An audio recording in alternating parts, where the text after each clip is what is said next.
Hello everybody, thank you for stopping by. Today we take a look at the Heckler & Koch HK SP5. And this is a true icon in the firearm world. The SP5 is a civilian legal version of the military MP5 by H&K. And yes, both are made in Germany and now available in the United States. You get it in a very nice nylon case. And I always like it when you get a big case like this with the HK letters, you know something special is inside. So here we go. Here's the SP5, and this is the full size. It comes with a pistol, because it is a pistol, there's no brace attached to it. You get the mag, you get two of them. You get your sticker. It's got a nice pouch attached to it here where you get all your accessories. You have your owner's manual with a lock. And the owner's manual is very nice, but it shows you here the two versions that are made. About 3 months ago, I made a video on the short one, the SP5K. K for Kurz in German, short. And now we're taking a look at this one, the SP5. It comes with two mags. They're box mags. That's what they call them. Little curved mags.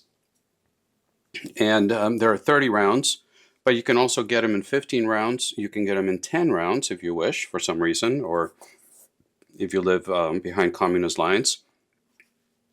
But you get two of these 30 rounders, and you can get more if you want to directly from HK, and they're going to run you about $80 a piece.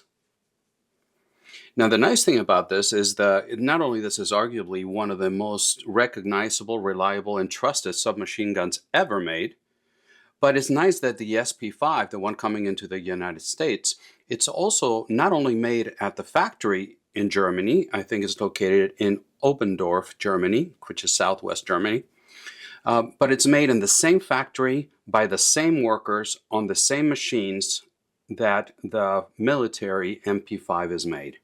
So you're getting absolutely the real deal. Now, to clarify, because I'm throwing nomenclatures around, the MP5 is the military submachine gun version. The SP5, which we have here, is the civilian semi-automatic pistol. So let me get the case out of the way, and hopefully without knocking everything down. This is about the third take that I've done, because as you know, or may not know, but I do all my videos in one take, except for the beginning and for the end, there's no editing. Haven't really figured out how to do that yet. So I take all my videos are in one take only. So this is about the third take because I've knocked things over, or I'm just, I've tried very hard to have notes also in front of me, because a lot of you guys are very knowledgeable about military firearms. I'm learning, but I want to give you the best facts that I can find. And that's one thing in the comments section. Please put down if I informed you on something, if I didn't state a fact correctly. Please let me know so I can learn and do better on my follow-up video. So now that we're sitting here with this, this weapon was originally, the MP5, let's talk about the military one, was originally developed in the 1960s. And the MP5 has been in service with different military, law enforcement, special units of police departments, Navy SEALs, anti-terrorist units, you name it. It's been in service at the highest level of military and law enforcement since the mid-1960s. But it wasn't until 2019 that us civilians had access to something similar, and it was in very limited quantity, especially for the ones coming straight out of Germany. So all that changed with the introduction of the SP5. What I mean by change is that now it became available in the United States, and after being absent from the civilian market for decades for sure. So what do we get with the SP5? And remember, this comes in as a pistol, all right? Which means that it has no brace, the evil brace. The good news is that the way it was designed, most of the braces can be that are out in the market, you can attach it to them easily. So no problem with the attachment. So you can put your favorite brace, and you can SBR the pistol as well. So things are changing. So with the tax stamps and going down to 0 and all that stuff, I'm really not sure where things stand, because you hear different things from different people. But my understanding is that you can go through the anti-constitutional process with the ATF and get your permission to put a evil stock or a brace on it. So what do you get with it? Well, let's start from the beginning. It's chambered in 9mm. The action on it is a roller delayed blowback semi-automatic system, which is divine. It is so smooth. It's a pleasure to shoot, and we'll go through that on the shooting impressions. The barrel comes in at 8.86 inches. In true HK fashion, it's cold hammer forged. It's cannon grade steel. It's the Navy version barrel. Let me flip this around. And since we're flipping it, let's take a look here. It is threaded with a 1/2x28 thread, and it's got the tri-lug adapter, which makes it very, very easy for you to put muzzle devices, suppressors, whatever your thing is.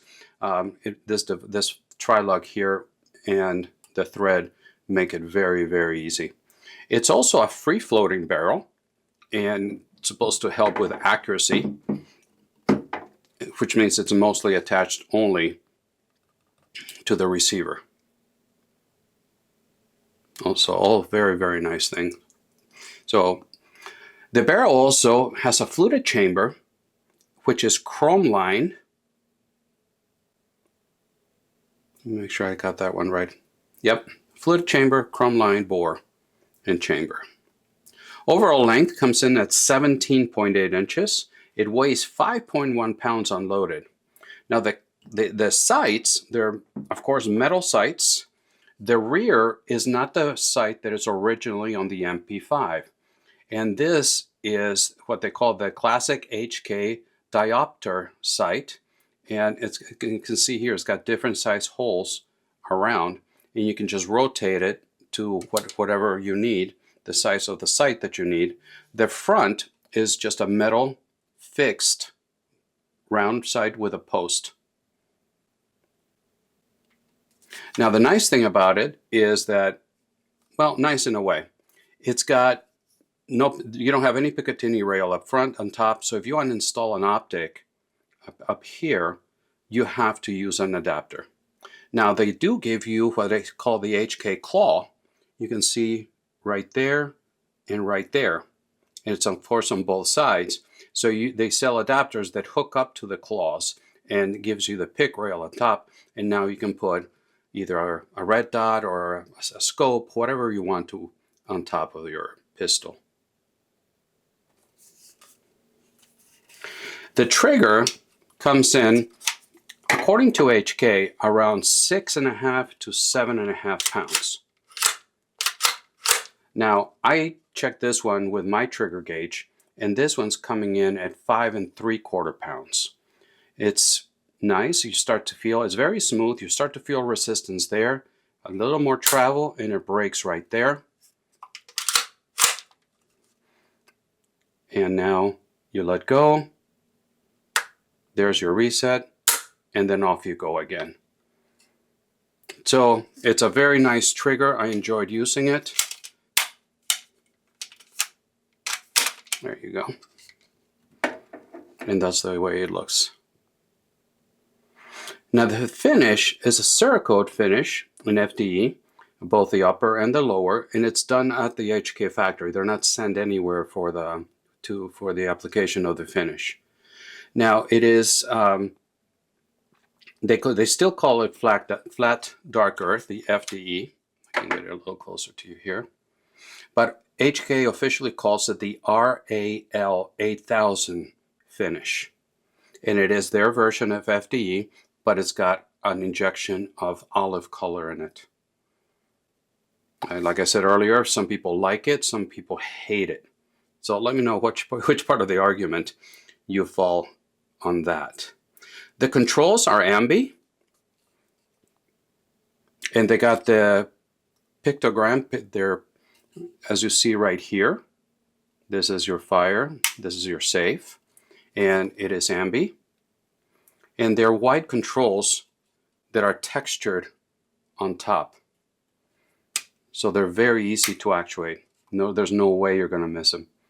You have your mag release, which is standard, the way they normally have it on the MP5.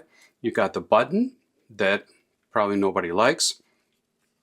And you got the one that everybody loves, which is the paddle release. So they work very well. And of course, you've got the famous HK charging handle, which you can give it the HK slap. And I'm not going to do that again with an empty chamber. But that's very nice. If you watch my video on the SP5K, you can see that I had fun in doing that. Now, what extras do you get? Well, you get the pockets, the pouch that I mentioned to you. You get 2 of these mags.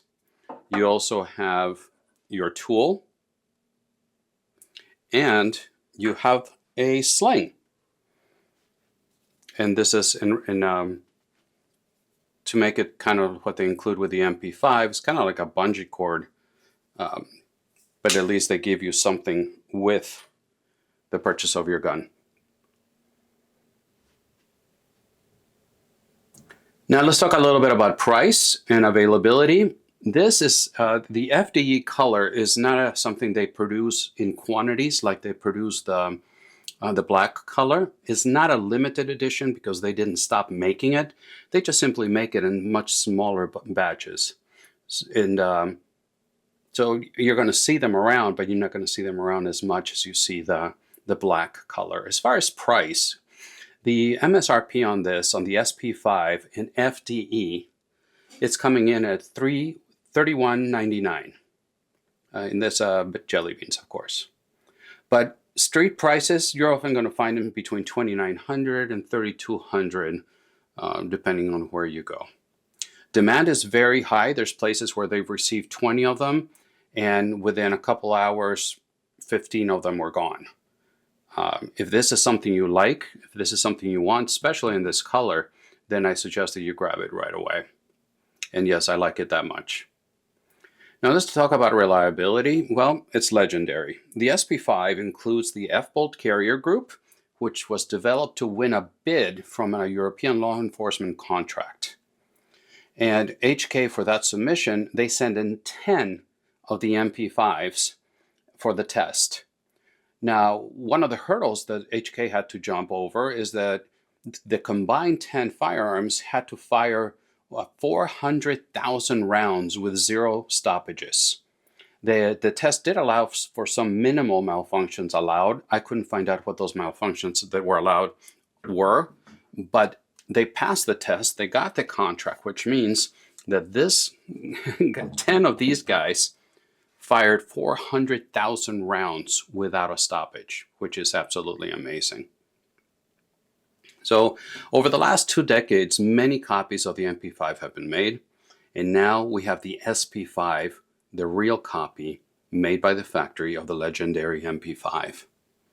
So it is my opinion that if whether you're a collector, just a shooter, an HK fanboy like I am, this one checks all the boxes. Would I prefer to have found one in black? Maybe, I'm not sure. But the FDE is growing on me for sure. What are your thoughts on the SP5? Either the K, if that's what you have. If you got the standard SP5, what do you think about the FDE color? Please let me know in your comments below. And I'm telling you, the shooting experience, both the, you can see that in my video of the K. You just can't stop smiling when you shoot one of these. It is such a joyous shooting experience. It is smooth, it is reliable, accurate, 0 issues. It is very well balanced, and I can tell you that I can't stop shooting it.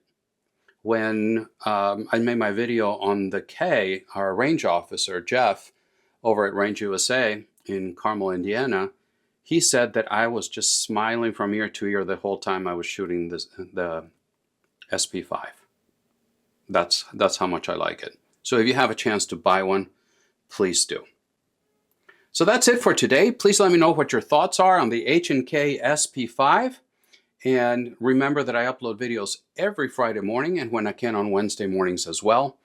My videos upload to Rumble, and I'm posting content on Instagram and on X. Now, YouTube tells me that about 90% of my viewers are not subscribed to the channel. If you like what I do, I bring you things like this. Please do me a favor and subscribe to the channel and hit the like button. It is a free way for you guys to help me out. I'm trying to grow the channel. There's a lot of time, a lot of money invested into this channel, and that's one way you can help me. I'm not pushing Patreon or anything to request money from you, but a simple free like and subscribe really does help me and goes a long way. It also helps the algorithm to push my videos to other viewers. So with that being said, I thank you so much for your time. And until the next time, God bless.